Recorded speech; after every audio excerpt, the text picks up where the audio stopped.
When I went into after-school programs, it is a tough situation to work with because at that time, it's a lot of drop-in.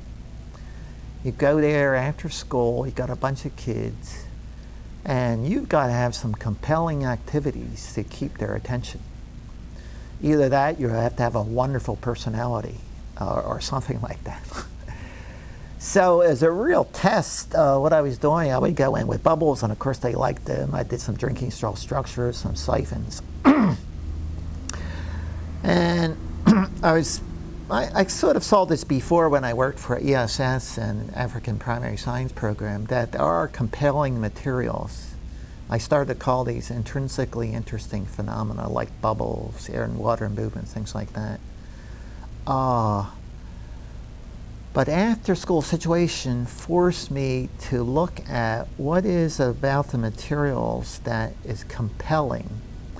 And then how can I design them though that I'm not talking a lot, but there's something about the materials, the problems that I pose that just gets the kids going for some time. Because they weren't around to talk about things, they wanted to do. So I learned a lot about how to design stuff and make it as simple as possible, compelling as possible, and present it in a way that kids would go at it for some time.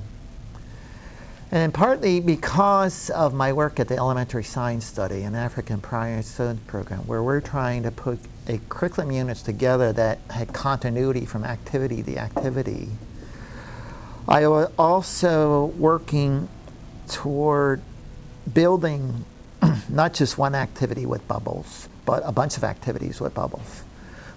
Or not just one activity with siphon bottles for drinking straws construction, but activities that would go on 6 to 8 sessions or whatever, even longer if I could.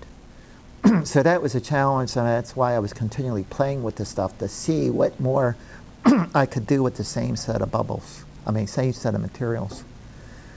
But looking back on that period, and then also things I did later on, a lot of that I used in the books that I did, the curriculum I did, and in exhibits. A lot of the exhibit stuff really is based on work I did in after-school programs, in the 636 programs, and some of the programs I did in schools.